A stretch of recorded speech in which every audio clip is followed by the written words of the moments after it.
Not long before release, I was in a Genshin cosplay group chat, and one of my friends mentioned this new upcoming game. And with already catching up with Genshin, I thought, why not? And along with seeing that it was a pre-registration rewards, I thought that could help me out, get into the game. And looking back, I think it's changed my life in multiple ways. From the people I've met and been and interacted with, and even how people have treated me, it's changed a lot. But the initial release was rough. Out of many crashes, not playing the game initially and not coming back, as well as many bugs and rough voice acting that other voice actors had to come in and defend and explain why that was the case. And for the people that already knew about the game in CBT, they now saw a total restructure of the story from scratch, and many more struggles that personally I didn't witness, but seeing that my friends also saw them, it was sad to see. But through weeks on weeks of Kuro listening and giving rewards out for compensation, and then months on, patch after patch, the game has come leaps and bounds. And so I ask, was it really that bad? Looks like drowning. Strange. No visible signs of trauma. Breathing seems normal. Heart rate should be fast. Nothing. You're awake. Let me see. Thank goodness you're awake, or I'll have to try my last-ditch move. Emergency skills for junior patrollers. Lesson 1, CPR. Never did it on any living person, though. Jinzhou. Sorry. You just woke up, and here I am, chatting up a storm. The game starts with being awakened by two people called Yang and Guixu. You find yourself confused of your surroundings and of yourself. Yang mentions that we are on the border of a place called Jinzhou. Your conversation gets cut short with an apparent formation of something called a Tacet field. We'll come back to that later. On your way out of the cave, you adopt the name Rover for the meantime and follow the duo. Now here's where the tutorial and prologue starts.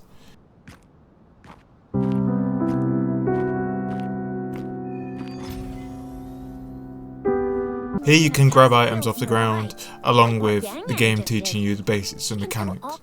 While walking past the statue, you get a vision of coming face to face with the being.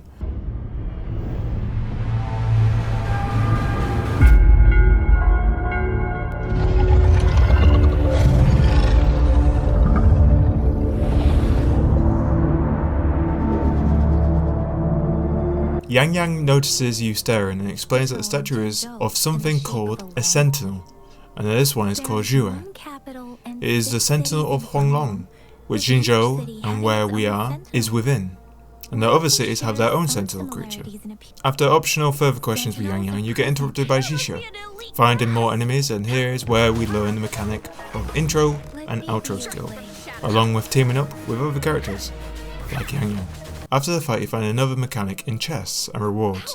For the next half an hour, at least, the game will show us different mechanics and forms of them. Once you're out of the gorge, there's only a short walk to reach Jinzhou. While reaching the edge of the cliff, we see the mentioned Tacet field, being observed by a friend of the duo called Baizhi. Guixu then teaches a new mechanic in gliding to get to Baizhi.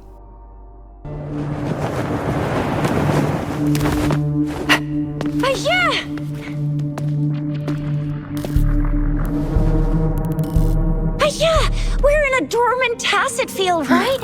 Why did you come here by yourself? Baizhi, you know we... Huh?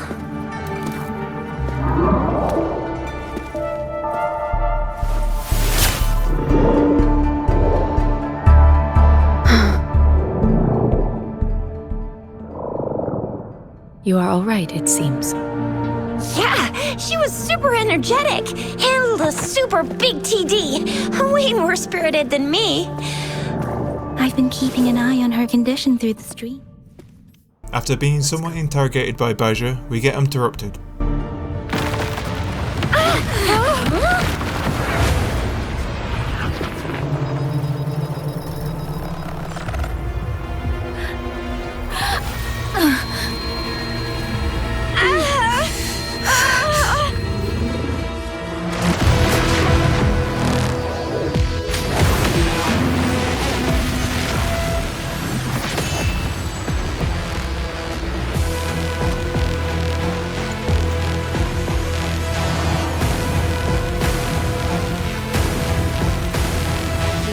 Entering our first boss battle, as well as teach us more combat mechanics in dodges. Moment of reckoning.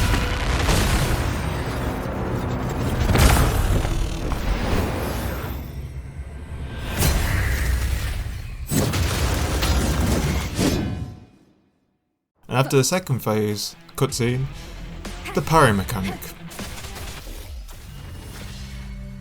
After defeating the being, Yang Yang calls it a Tacet discord.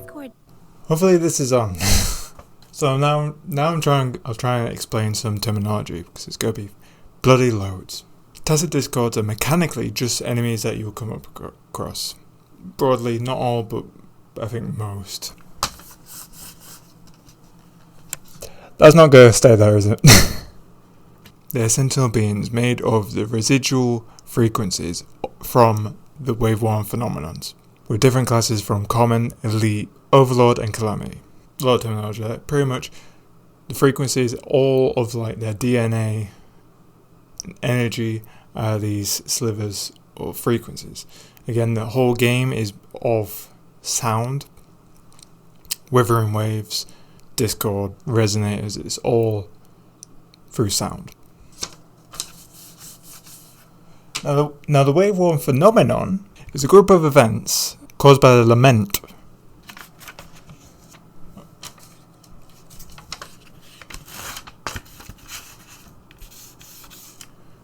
I'm already buggering up. From the lament, like thousands, if not tens of thousands of years ago. The events could be small, big, from Tacet Discord outbreaks, the creations of Tacet fields, gravity loss, and a lot of other stuff that will come out later in the video. 2 other world-threatening events. But the lament...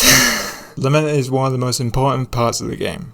But a lot of the stuff we're going to go through is caused by the lament. There are multiple events from the lament across thousands, tens of thousands of years. And these have come in, and these have been series of extinctions and destruction to this planet, which is Solaris free. That comes the creation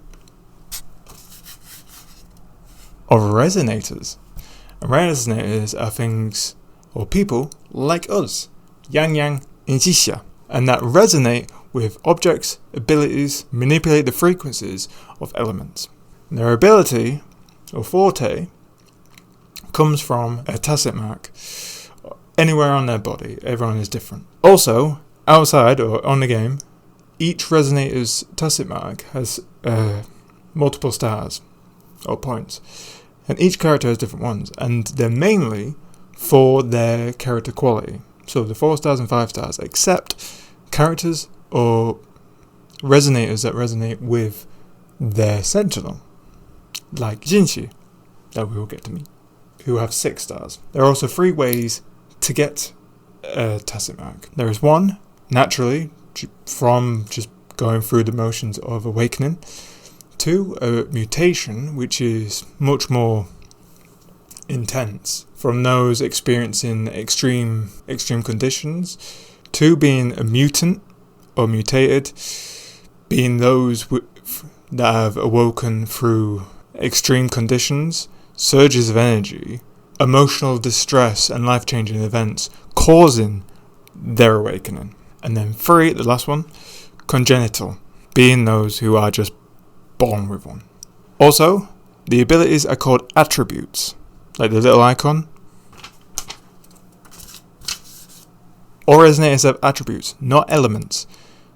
They harness elements, but they are called attributes. That is why you have certain characters that harness the ability or element of water, but their attribute is Havoc. I see a lot of people getting that one confused. And the attributes are these: Havoc, Electro, Aero, Guixu, Spectro, and Fusion. Havoc being more a destructive or erosive, not quite. In other games it would be more like dark if that was an element. Electro, Aero, air. Guixu, ice, obviously. Spectro, much more light. Not quite earth, it's close, but more light. Again, the opposite of Havoc. And then Fusion being pyro or fire. And you find a glowing shell of the Tacet Discord. With Guixu teaching us, what we are seeing is an echo. Yang goes on to explain it with more word vomit. But now an echo is like the remaining reverberation of a Tacet Discord. These can be captured and reused like echoes, like the creature is echoing, or an echo, like an echo of the past, an echo of the Tacet Discord. Again, the game is very with its sound terminology. Now, reverberations are the remaining decaying frequencies from the energy that have converted all of matter, information, and energy into frequencies by the way of one phenomenon. After finding out your terminal is too low of a level to capture the echo, you head back. Hungry. I'm starving.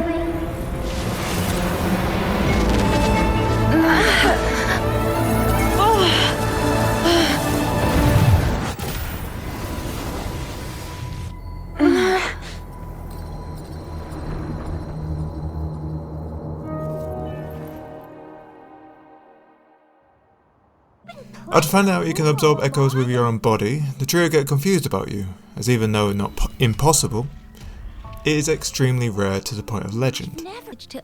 You get cut off by a message from the magistrate of Jinzhou, Jinhsi. With that in mind, I have a favor to ask. Among our many visitors, there is one visitor that holds utmost importance to me, the city of Jinzhou, and the entirety of Huanglong. We have awaited your arrival for a long time. While not outright naming you, it is heavily implied that you are the visitor mentioned. You decide to head over to the magistrate, but not after an examination from Baizhi. But again, before then, we try and recreate what we did before. We fail, but luckily our terminal can absorb this Tacet Discord. Along with that, we get to see more reward mechanics with a Tacet-like orb being locked away behind a battle, as well as some butterflies. Now we have to guide to a finish point.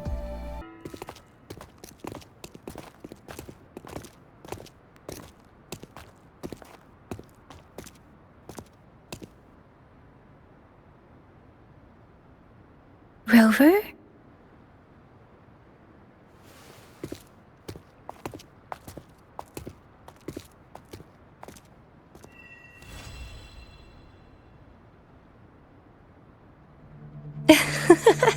There you are, my dearest seed of fate. Anyway, we'll probably never see her again. You carry on and decide to roam around Jinzhou.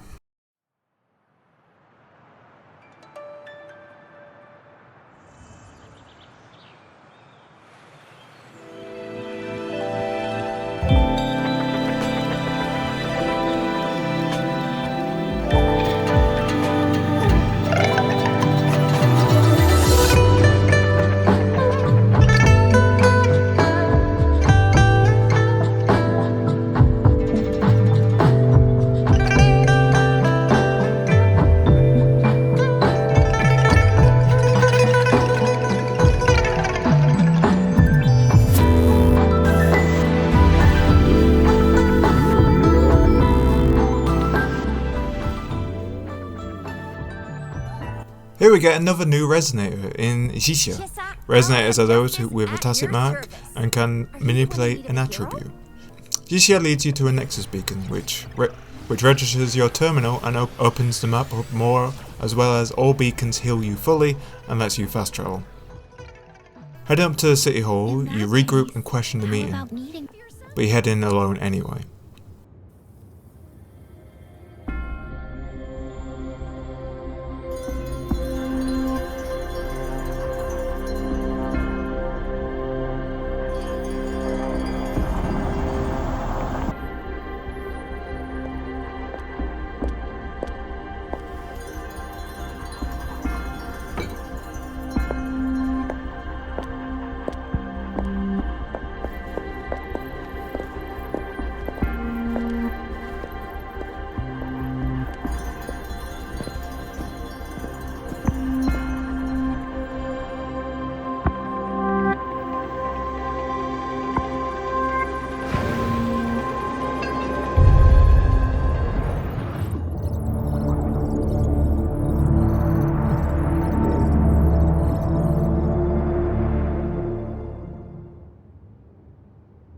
Sanhua, the bodyguard of Jinhsi, explains that Jinhsi isn't here as they are busy with a confidential task, but will meet with us in 3 days. Here we have an option to question Sanhua about the city and ourselves. She also grants us unlimited access across Jinzhou and gives us a room to stay in as well. After the meeting, you regroup with Yang Yang and Xixia to discuss the items that were given by Jinhsi to learn about ourselves and the city. These items lead us around Huanglong to understand the deeper meaning. Here is where we also learn the utilities mechanic, where we can modify and traverse around the world. This is the time we use grapple. Yang Yang leads you to Baizhi and another researcher called Motefi. While Motefi evaluates the items you bring him, Baizhi puts you into a simulation test. But when it seems to be finished, Rover, can you hear me? Hello? The comm line is dead. Something's wrong. Gotta be cautious. Now, where is the exit? I'm back to the same spot again. And this moon. What is happening? your simulation seems to be hijacked. You can't seem to escape, and then... Are those Tacet discords?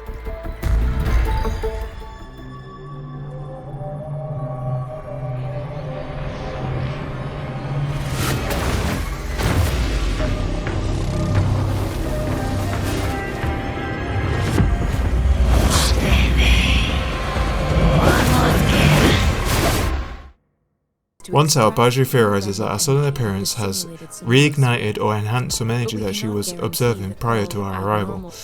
We also get introduced to the Guixu mechanic and unlock Baizhi with our first pull.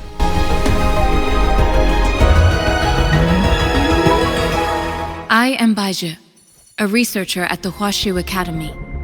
Let me witness... After learning more about the items, and that one is a puzzle in itself, you plan to finally get some rest.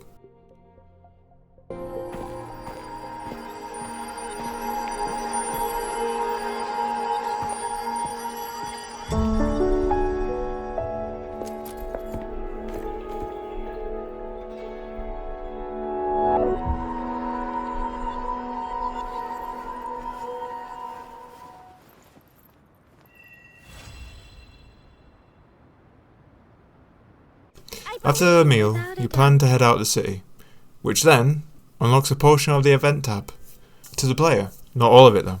While leaving, you walk past Yan. Through him you can spend your in-game energy to obtain character and weapon XP along with credits. While heading out, we stumble across another Resonator called Jinzhou, trying to leave and find a missing person. But being unable to due to the lack of an access pass and the ongoing struggles on the front lines, she tags along with us with our unlimited pass, bypassing the security. On our way to find the missing person, we get told to recover some beacons, but before then we get to use the sensor utility as well as another reward mechanic in the training dummies. The first beacon is being dismantled by newly appointed exiles.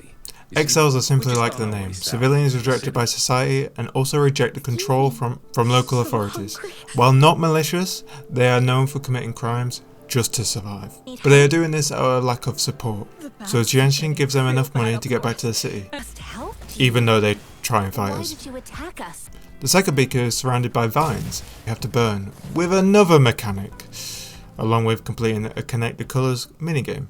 We're getting closer to the front lines. We help out and get soldiers back on their feet for recovery. We also find out that the missing person, a few floors above us, and they were simply a stubborn civilian who wanted to help out the Rangers.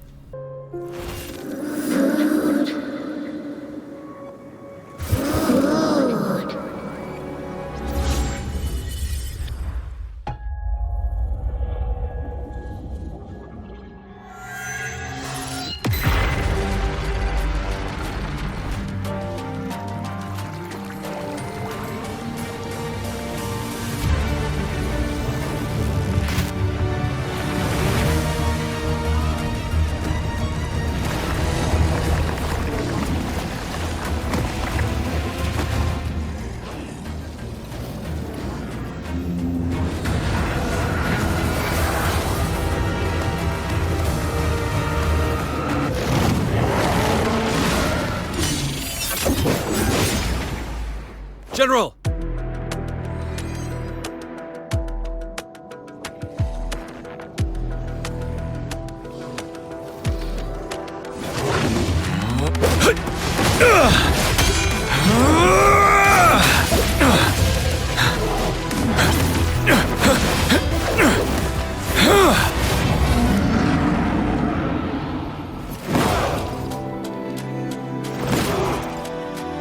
Follow the Qinglong to war! We didn't just get visions, but we get to play as General Jin. And with defeating the Heron, that snaps us back out.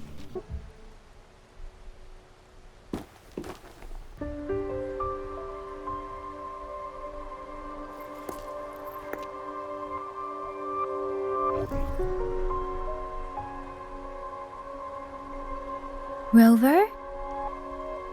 According to Baizhi, the leaf showed residual fluctuations of tacet discords. Those fluctuations pointed to a certain set of coordinates.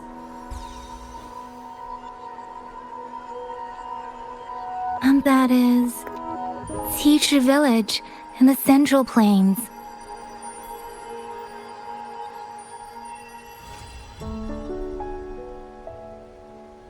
Entering the village, we also enter a Tacet field with waves of Tacet discords. After clearing the Tacet field, we start Act 3. Hidden away is another Tacet discord, but they don't attack us, and they even seem to be repeating the same cry out over and over again. With the damage seeming recent, we're currently investigating to see if we can help, but we stumble across some burnt cards left by the Fraxidus. While not knowing them fully, Yang Yang says that they are an extremist group that are obsessed with fusing humans and Tacet discords, as well as also causing many terror attacks across the world, along with singling out a specific overseer that is said to be seen as crazy even to his own people, called Scar. Huh?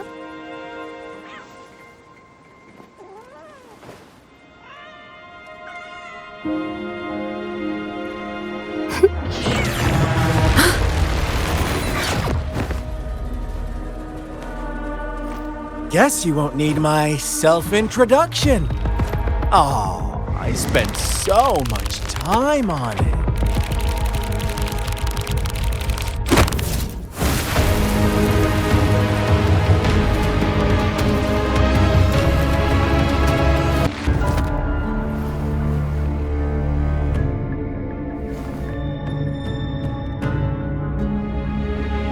If you need to hear it from me, then yes, I am Scar, cruel and twisted maniac. With Scar removing Yang Yang to have a one-on-one with us to not let others sway our judgment, he mentions that we have history of him along with being aware of our lost memory. He continues to ramble on, while also connecting the dots that maybe the people we've met are trying to mislead us, but while still being skeptical of him and his story of the village. He lets us scout the area and come to our own mind about the village. After reading carving after carving and letters, leftover notes from the villagers, we come back to Scar, evaluate what we found and answer his questions, and the answers being... Indeed. Of course. The shepherd was granting wishes by sacrificing the lives of lambs. The flock found out the truth, but chose to be his accomplices, and they willingly offered the black lamb as another sacrifice. That's right. little lambs cowered and huddled in their village, terrified of the relentless wolf packs. Until a shepherd arrived, bearing the gift of wishes and providing shelter and sustenance. Slowly, the shepherd gained control over the flock, and the lambs lived contented lives. But this is not the end of our story. The shepherd found the solitary black lamb in his flock and offered to grant any wish it desired. In exchange, he wanted one of its companions as a sacrifice. The black lamb refused, and it was shunned by its flock, left without shelter or sustenance. After the black lamb's exile, more lambs continued to vanish. The shepherd then blamed the black lamb for breaking the rules and withheld his wish-granting power as punishment.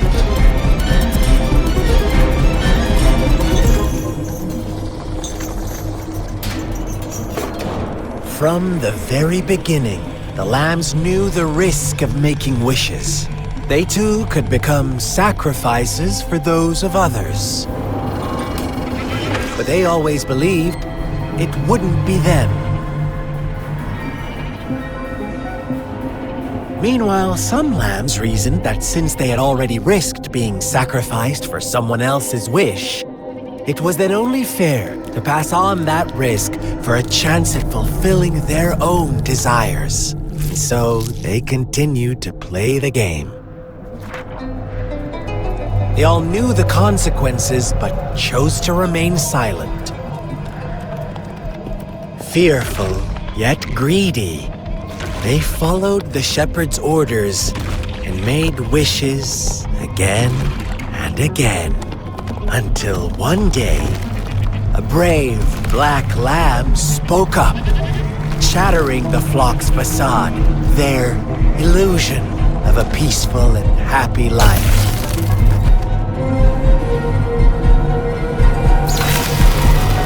Black lamb got in their way, and that of the shepherd's greedy pursuit, sparking hatred in their hearts. Suddenly, they could no longer ignore the blood and ashes of past sacrifices littering the ground. Scar continues to preach, and we question if he is the shepherd. No, not even close.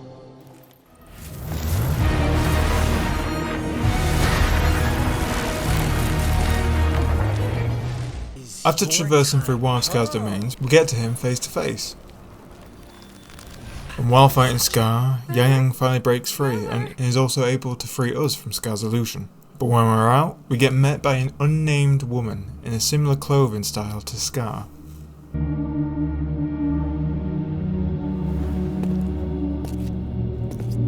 Rover, it seems our happy little date must come to an end. Slight cutaway here. I love that line so much. When I met the voice actor, I got him to actually sign it. I fucking love them. Out of all the bravado, I fucking love him, and I love the character. You decide not to follow Scar and the woman, but continue to investigate the mysterious Tacet Discord, which leads you to an underground area where you get to read more of the villagers' haunting last words in their diaries. Ending Act 3, you also unlock dailies and the milestones tab, along with Act 4 requiring you to take a break from the story and level your account up. Once that's done, you go back and explain everything from the village to Guixu, and get to unlock the puzzle item, which gives you a highlighted map of the city's hall entrance. Going to the marked spot, you unlock a hidden room,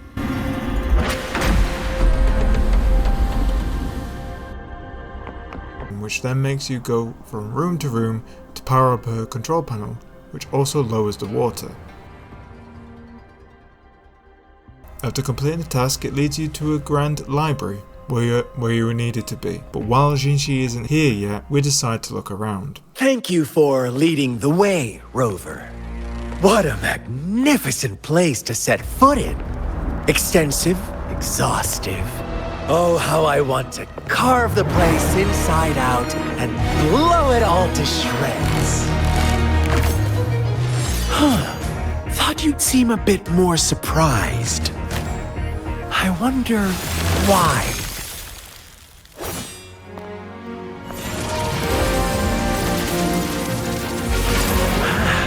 So you've laid a trap for me.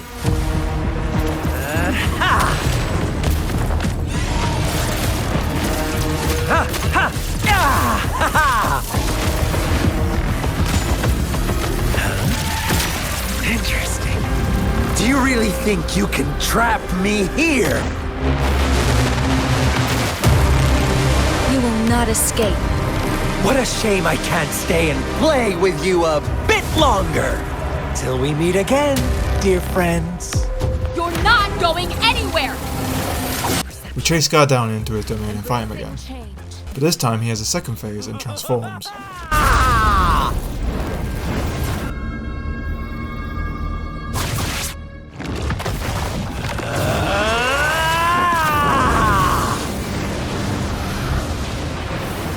With Rover in your team, the battle lets you have more specialized attacks, which you can do when you fight him again in the future, as this fight is also a weekly boss battle.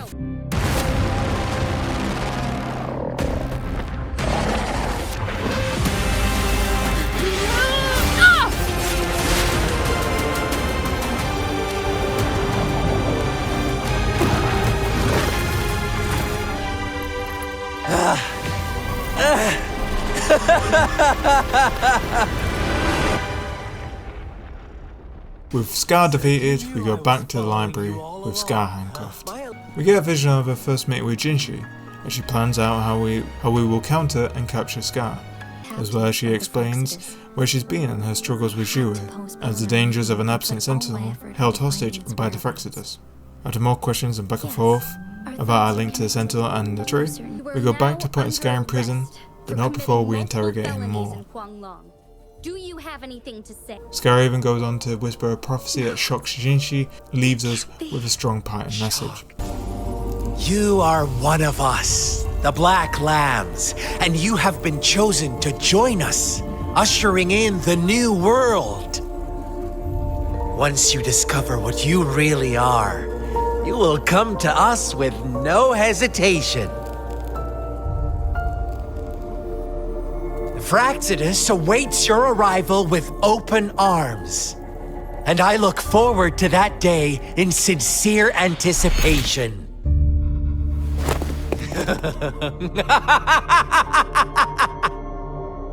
After Scar is put away, we get told of a message given from Jinhsi. Simply put, to head to Jian and assist him on the front line. But before we leave, we get told about this group called the Black Shores, and they've been tracking us since our arrival. But they aren't like the Frexidus. They're using their technology to assist Jinzhou. Jinhsi even gives us a picture of a blade bloom, which is a symbol worn by Blackshore Memphis.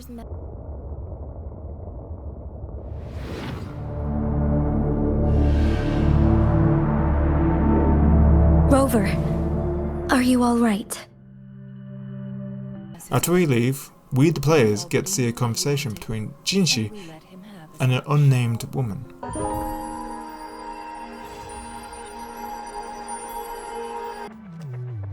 The Honorable Madame Jinzhi, our great magistrate of Jinzhou, was hand-picked by Sentinel Jur. Her status as the Sentinel's appointed Resonator is rare among all past magistrates.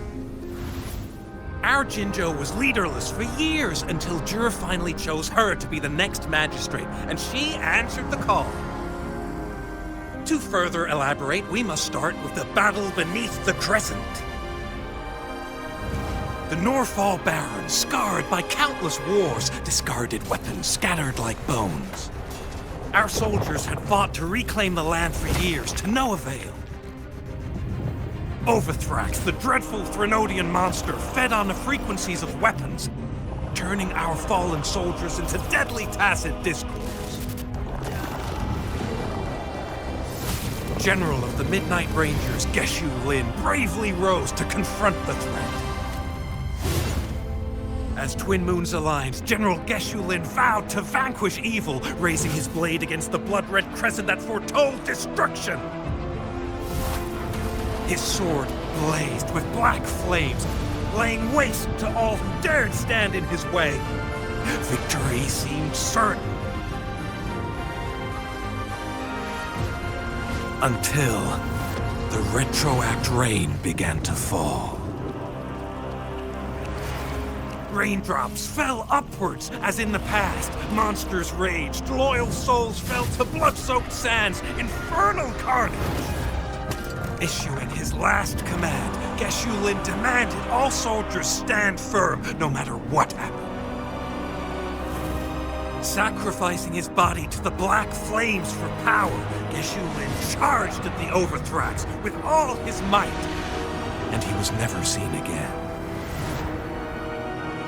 After the fall of their leader, the remaining soldiers despaired, until the deafening roar of Qinlong struck like lightning. A lone youth bravely stood up to lead a hard-won retreat.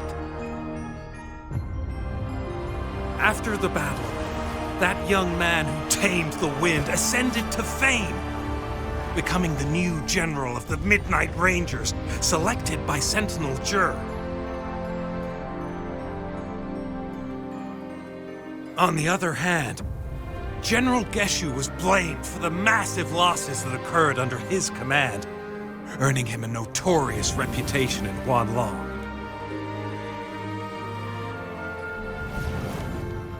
That battle struck us hard, but our sentinel rose from its long slumber to select a new magistrate who will guide us into the future. Despite the previous disaster, Jinzhou was off to a promising start. Under our sentinel and the new magistrate's guidance, the people held hope for a better tomorrow.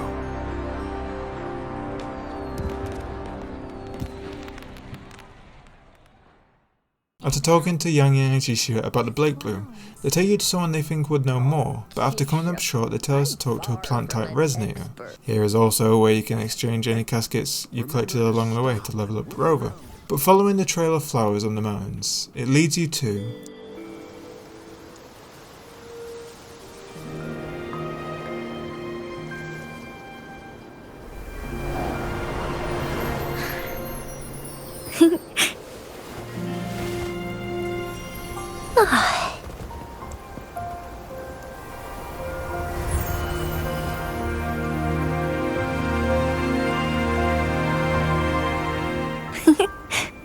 We meet Verena, who is also from the New Federation, being another region like Huanglong. With being unable to fully harness the energy from just a picture, Verena creates a mock of the flower to lure Blackshore members out. But Yang Yang notices black petals being scattered and worries that we're being followed, so we go out and check. We defeat some Fractus members and bounce on something called a flubble on our way to reach the peak and counter the person who is potentially following us.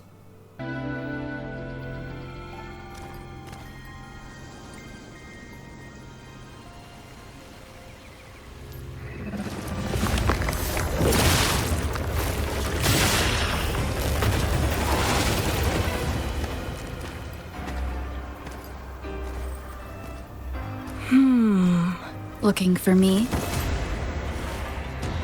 Oh, here you are.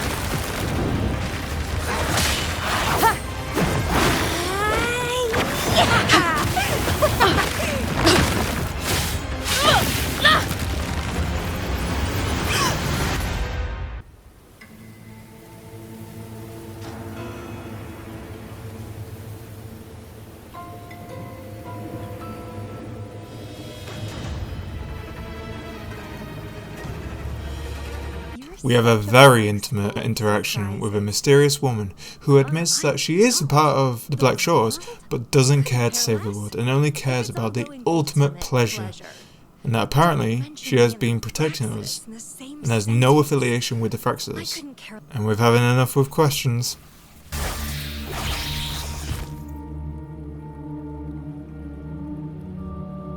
My name is Camellia. Try not to let me catch you so easily next time. And she's gone. That was fast. We then get a hologram message from Yang Yang about a sighting of another Blake Bloom wearer with an interesting description. Now, he keeps trying to talk to the elderly and minors. I've been keeping an eye on him. Xixia interrogates him and calls him out as a scammer and asks for his superior. My supervisor? Oh, right. She's like a super big deal. She's an ancient being, born with this planet we're living on. She's the will of the star, the reverberation of everything in this world. Anyway, I guess we'll never hear about them again. Xixia doesn't buy any of it and wants to take him into the station, but Alto wants to find a little girl he knows. Yeah, exactly. Wait, how do you know?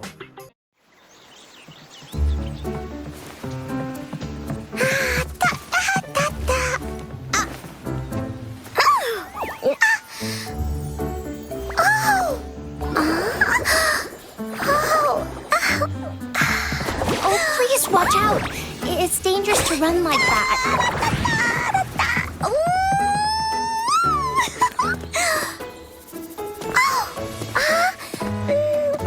Here you are! Hooray!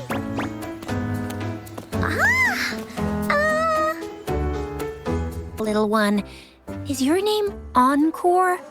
Do you know this person? Yes! Encore knows him. Uncle Alto sells stuff without a license. He listens in on people for commercial secrets, and he loves pulling pranks on us kids. But he's not a bad guy, really. Encore!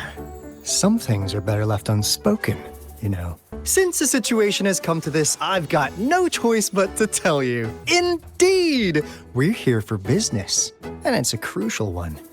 You want to know what it is? Let's go, Encore!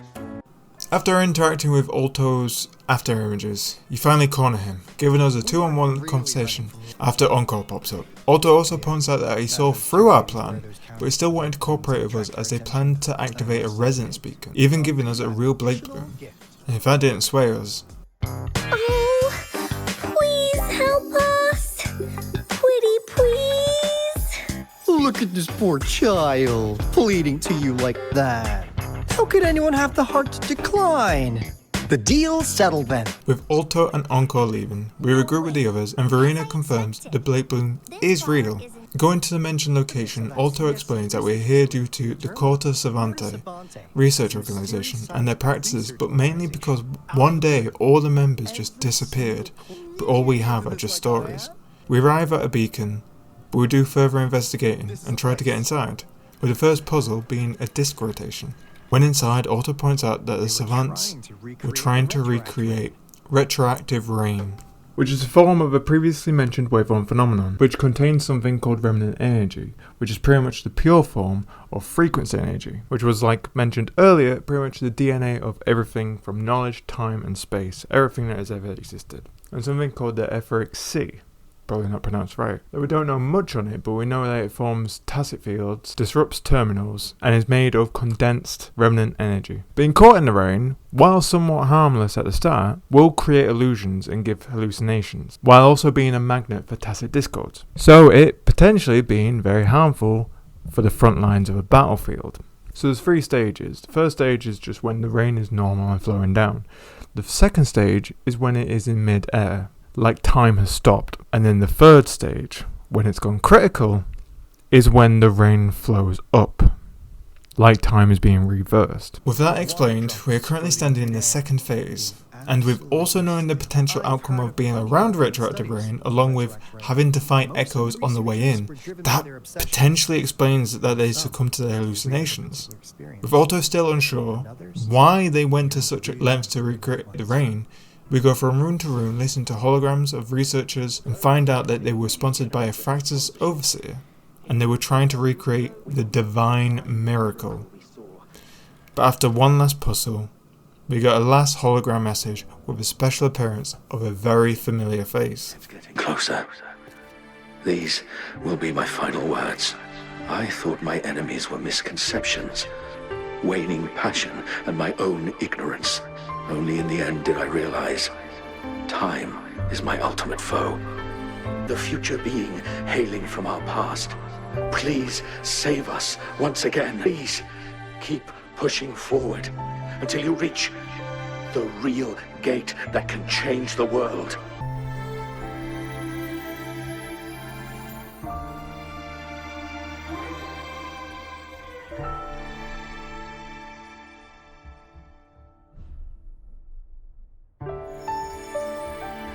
Wow! She's so pretty! Rover, about this person. Knew it. Heading lower down, we come face to face with a mechanical beast, who seems to have swallowed the beacon Alto and Encore are looking for. With defeating the abomination, Alto explains more of the Savant's actions. With the Savant's failures to recreate the rain, they were, in non-law wording, throwing any old shit to see if it would work, which seems to be what created the beast. With the test completed, Alto fulfills his side of the deal and gives us an optional Q&A with quite a bit of lore, but mostly things we'll find out later. But Alto notices something. This is... No! It can't be! Hey, Alto! Encore heard lightning. When there's lightning, it's gonna rain. And when it's gonna rain, Encore should bring an umbrella. Oh, no. Alto said when it rains like this, we hide. No. This is... It's the real Retroactive Rain.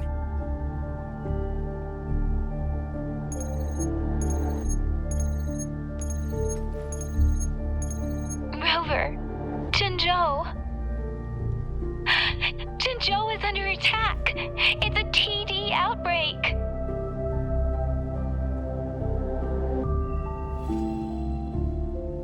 With the Retroactive Rain now in the third and final stage, soldiers already experiencing hallucinations and more TD attacks, all hell has broken out. But it seems not just soldiers are being affected. Equipment repaired, tactite weapons adjusted and given to the Resonators. Non-Resonators are also equipped and prepared for action. One of our combat medics claims it's no ordinary downpour. He strongly advises holding off any moves until it clears. Though young, his sharp intuition has been proven in previous battles. You've seen it firsthand. Sir, his name is... Jian.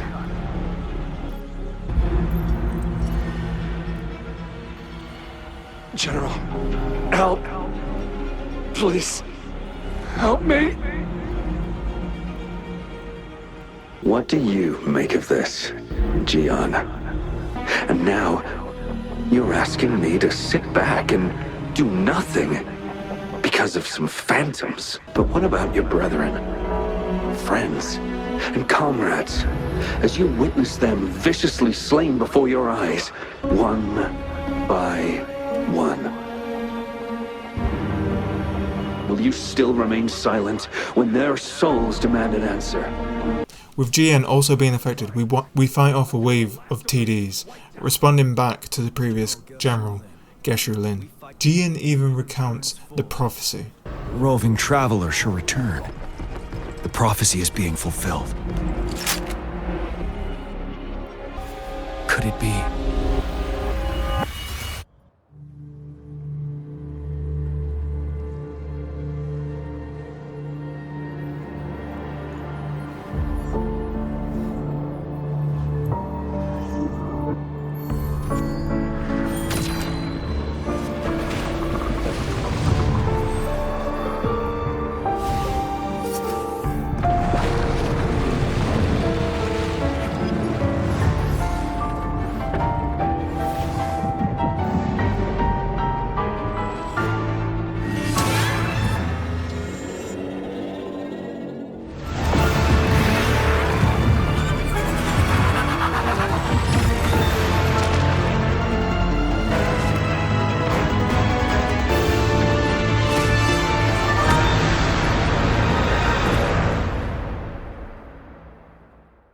Back at the city, we get a pre-recorded message by Jinzhou to evacuate, lending us to the defense unit in Tacet, along with Encore and Alto, as they recount past events with Retroactive Rain and the link to the potential revival of the Flonodian, and the worldly damage it could do. Alto and Encore then leave for the Black Shores to recalibrate and warn others. But as they leave, we get a warning of more waves of TDs. Speak of the devil, I'll need to take a very long nap after this.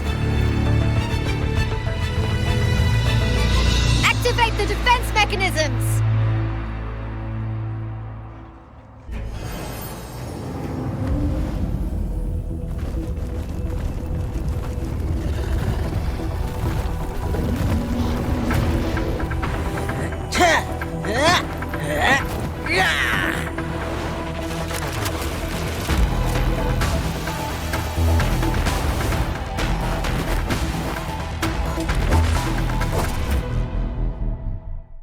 And after the Power Rangers have assembled, we get a hologram call from Jinzhou. She decides to take measures in her own hands instead of waiting for Jue, and reminds us of Jue's message about us. Jinzhou and the rest give us their parting messages. External threats, regardless of the outcome of this battle. May victory prevail the lasting night. I will pray for your safe return. Rover, I have informed border checkpoints across Jinzhou about your trip to the front line. You have been granted unlimited access to all places. Rover, Yang, I'll be keeping the city safe as a patroller. Do come back in one piece, okay? Wow, thanks, Rover. Can't believe you still remember that title. I'll live up to it for sure. Rest assured, you can count on me. I will keep everyone safe. Me too. Don't forget us, Lion Dance Troop. We got this! While Gian and his men are fending off waves of TDs, he gets a message from Tauchi that Rover is on their way, but Gian notices something. Is that the thundering Memphis?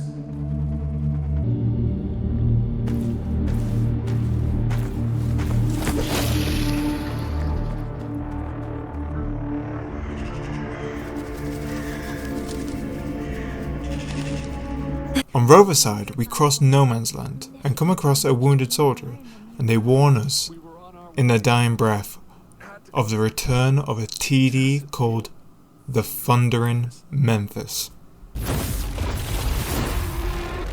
Watch out!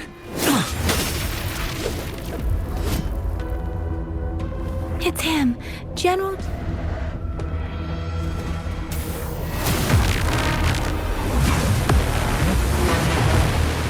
We finally meet Gian, just in time to fight back against the Thundering Memphis.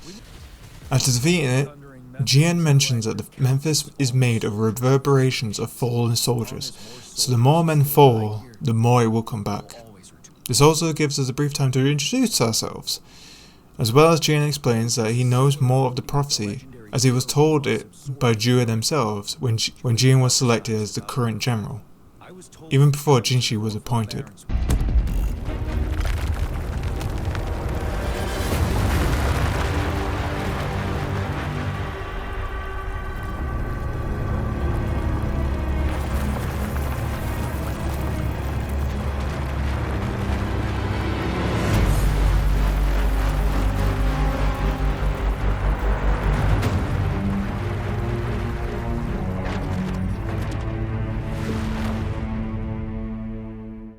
We regroup with his men and Jianshin to map out our plan to face Overthrax, the Flonodian. Here we get a question of what we would want each unit to do, but there's only one right answer for each. Kong Lin, your team will take the cliffs for fire support. Yuehui, your team will charge enemy lines to pave way for the special task force. Yes, sir! And I'll join Rover, Yang, and Jianshin to create an opening for our main forces and take down the Flonodian. With all plans set, we get into contact with Matevi to use his disruptor to lower the veil around the moon, but it's out of power, so Matevi sends us on a fetch quest. Here we also get more optional questions, but nothing that changes the plans.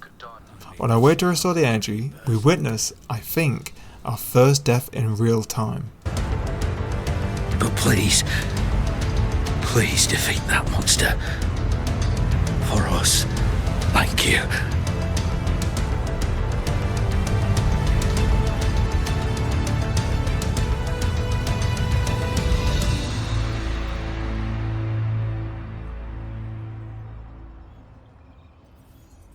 Yes, we will win.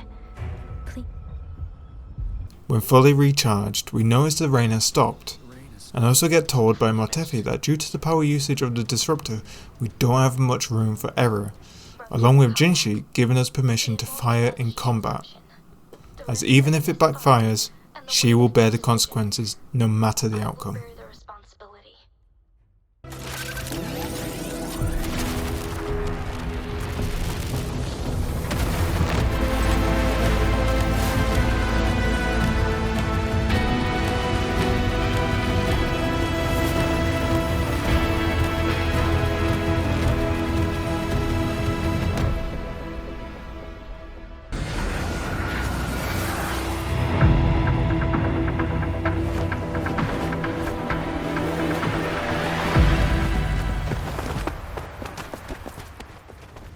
With the veil down, we rush forward, but with more waves of TDs, Genshin decides to stand alone and fend them off, while the three of us head on.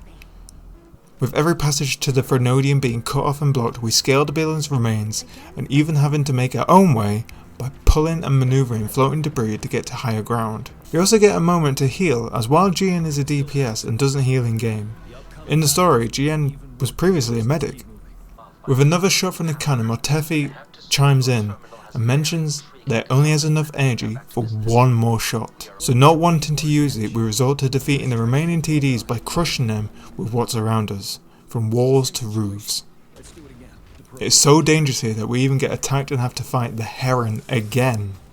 But with one more building climbed, we come as close as we can. But even here, we get ambushed. This time, Yang Yang sacrifices herself to hold off the TDs while we carry on.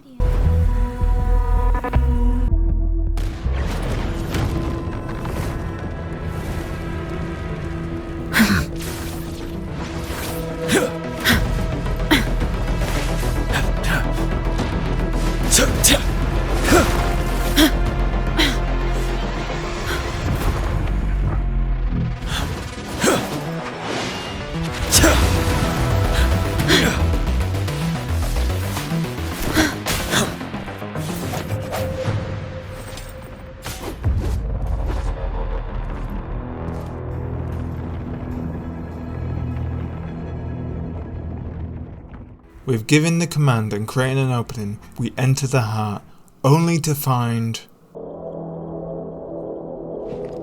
That's another moon. What on earth is happening?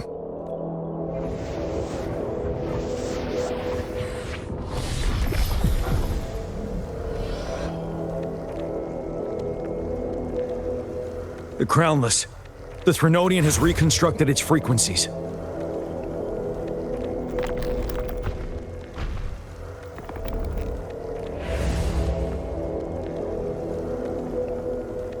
We fight the Crownless again, but this time... The moon is drawing them in?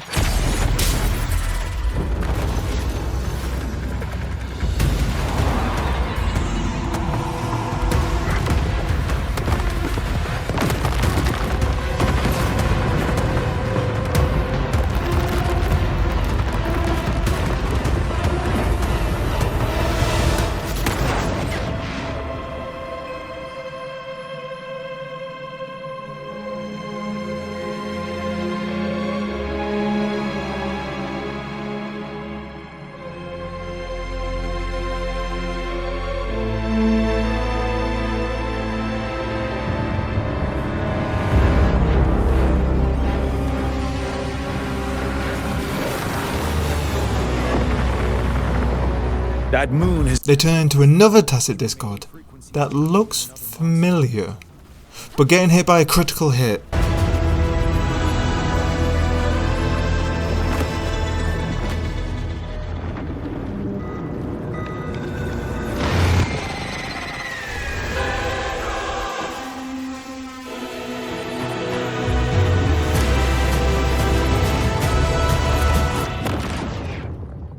Watch out for its ranged attacks! We enter a second phase.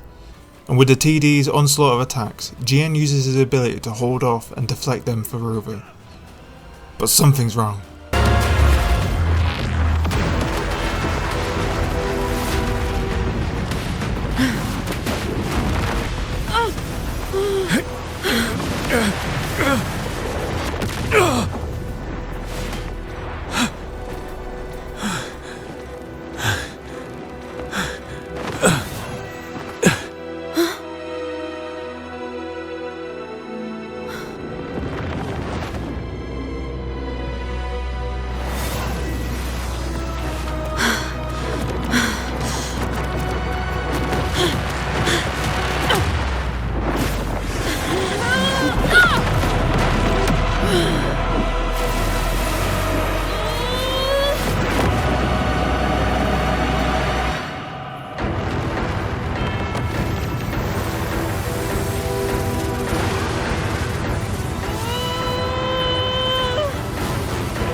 With Jian down and a newfound ability in harnessing the Havoc attribute, we face them head on.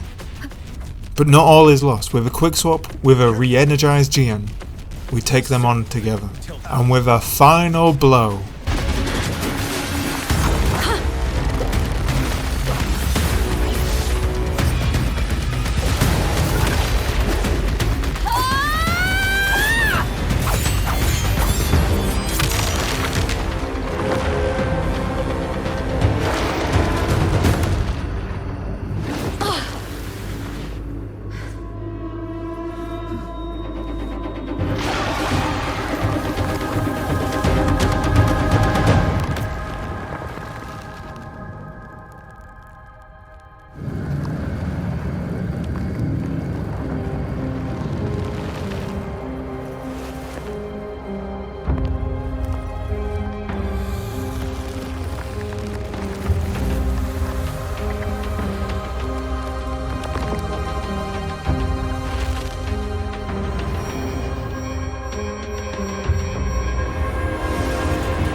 Food. I want food. Huh?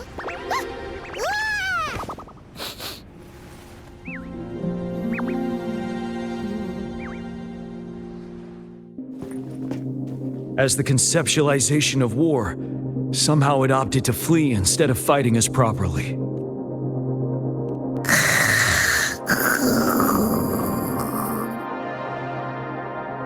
Rover, is that...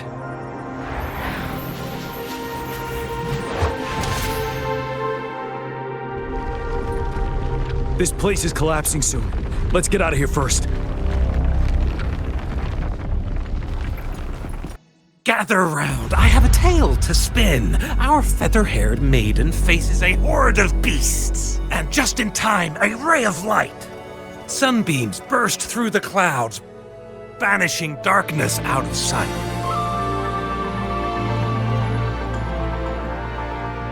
From the statue emerged two... Guess who we have? None other than General Jian and the legendary Rover.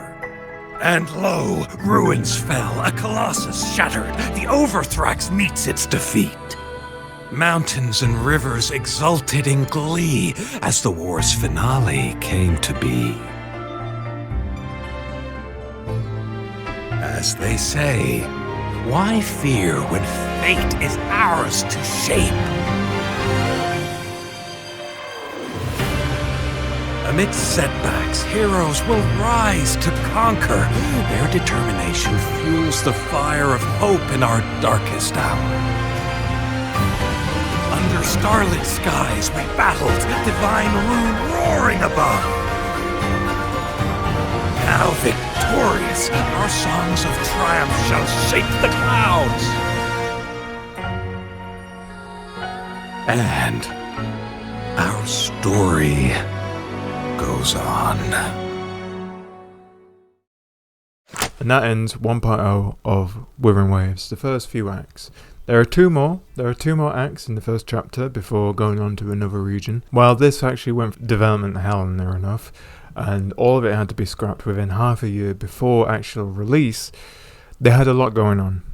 And while good in some places, it is quite rough. And sadly a lot of people have stopped here, or didn't even go through all this. Looking back, I would say that it is overhated. I would say completely that people dislike it more looking back than actually experiencing it. And I feel through this that I have experienced that it was a better story, actually taking my time through it, that it was a much better story than what is remembered. Again, people absolutely shit on it. And in certain aspects, that is rightly so. Again, the items. I feel the items, that could have been, again with the whole thing, this could have been an email. I feel there's certain aspects that should have stayed the same as in CBT, but I feel there was other aspects or people outside that wanted it differently. Because in CBT, the Crownless spoke, and as well as Guixu was much more aggressive to us, which was understandable. And I think they added that to later ones. But again, the moments with Scar and Jinzhou, they were still great, or still good. Jian and his moments were great. So I think as a whole, it was rough. The game has gone on to be so amazing, but definitely 1.0 is extremely overhated. And somehow to cover it all into one question, like, was it that bad? Absolutely not. Now, that was just a story. I've sort of held off for some other stuff, exploration and tutorials. And that leaves us with the last 4 exploration quest lines that I mentioned. Starting with We Promise We Deliver, linked to the Inferno Rider in port city of Guixu. When the Forest is No Longer Dim quest, linked to the feline Beringal in Dim Forest. Hidden Dangers in Peaceful Life and Shadow of the Past, linked to the Lampilumen Myriad in Tiger's Maw. Lastly, Stygian Lacrimosa, linked to the Morning Aches in Whining Aches is Mire. So once speeding through them, we start with the Hidden Dangers in Peaceful Life quest, as the second part requires us to wait a whole 24 real life hours to unlock. After taking the request from a woman in Jinzhou, we head over to the researchers in Tiger's Maw, and getting sent backwards and forwards to restore and repower the tower. We wait a whole day to come back with the whole bottom of the tower to be frozen over. With the miners and researchers distressed, we go down and clear out TDs and ice crystals to make an entrance, as the entrance was closed off. Now with the entrance cleared, we head into the mines and go deeper and deeper until we come across a frozen monster made from the materials being mined, called the Lampilumen Myriad, named after the ore, Lampilumen. After defeating it, we head back, restore the power to the tower, and all is settled.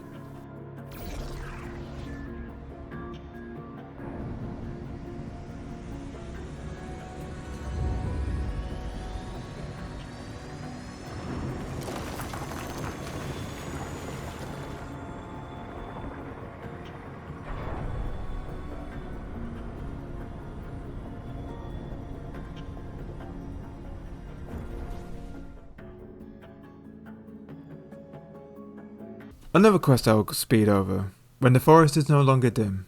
You go to the dim forest for a missing person and rescue both a researcher and a caged Hu chief. Headed in containment area and speaking with more researchers, we clear out toxic spores. The first one being on the east side, the second on the north, and the third on the northwest side of the tree that houses the feline Beringal boss. Heading to the second, we can see the effects on other creatures, even having to fend off a group of contaminated Hu chief. This making us have to take a break and mix ingredients for an antibody.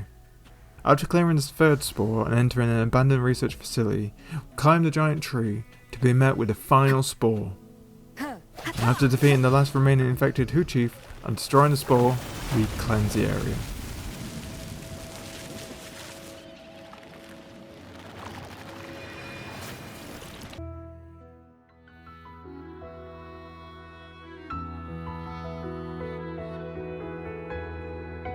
Now for the most infamous exploration quest. It starts off with us reading a wanted poster in Jinzhou with a familiar sight, this starting the We Promise We Deliver quest. The quest being named after Lolo Logistics, which we learn and interact with, and if you've looked around Jinzhou, has always been there, and they are a delivery courier. Going to some couriers, they tell us the plans and struggles with the port as overrun with toxic pollen. Going to the port, we find one of their touchpads without the user, only to be rushed by the Inferno Rider themselves, surrounded by a shield. After passing out, we get saved by some Lolo Logistic employees and go on a mission to retrieve and utilize explosive spears, along with taking down the Inferno Rider's shield. This leads us to working with groups of exiles, which puts us in a shooting range test, and after completing the test, we head to another research facility and repair the power to the flamethrower within. But we get an alert of a third facility that has been breached. So has the pollen filter. So if heading over, we clear the exiles and retrieve the filter. After clearing some barrels, get to use the spears to clear waves of TDs to defend 3 generators. With all things set and ready, we face the Inferno Rider, but we get reminded to whisper, "Rush, till the end," when we meet them. But not after long, the Rider gains a shield again.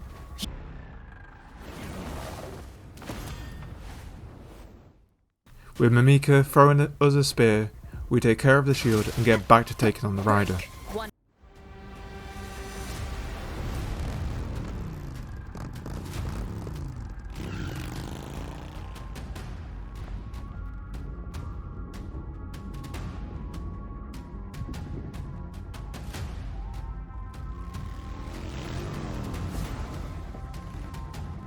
Entering the best part of the quest, where we drive up the port as the Inferno Rider, dodging, jumping, smashing all in our way. We get to the finish of the whole quest.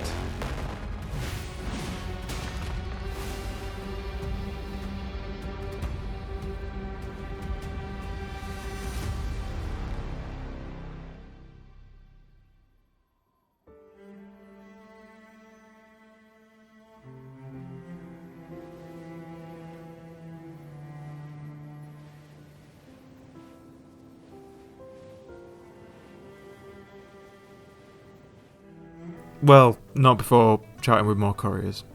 And ending it all with the quest that requires you to be at Union level 25.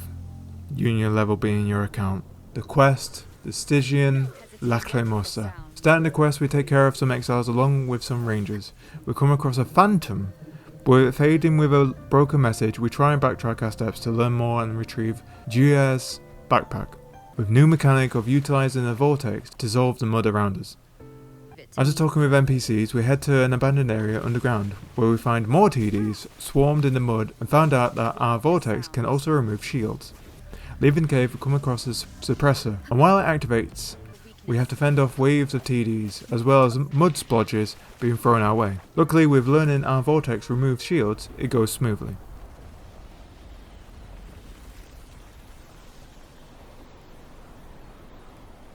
After that is done, we head over to the second, and this time, some TDs are further away, but we clash our vortexes with the swamp's vortexes to wipe out everything. After the second one is done and the fog calms down, we follow the phantom underground to a mural. With fixing it, we get a hologram vision. Videos of the eggs show up, and Juya says it fits the research and the theories that if the eggs created the fog themselves, as well as questioning if the broken messages are of the eggs crying out over their lost partner. After dealing with the last suppressor, we clear the fog.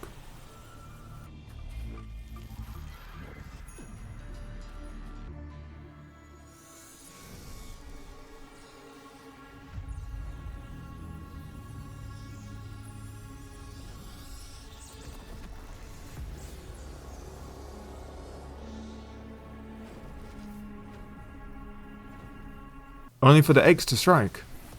But we're defeating the eggs.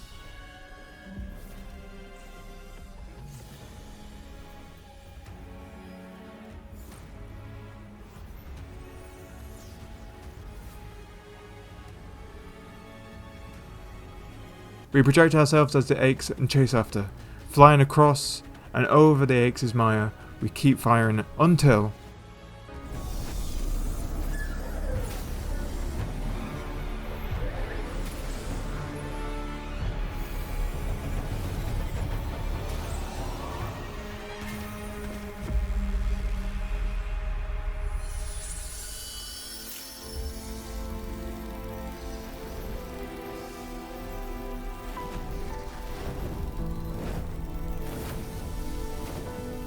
The Aches calms down, recognises who the Phantom is, flying away and seemingly cleansing the area.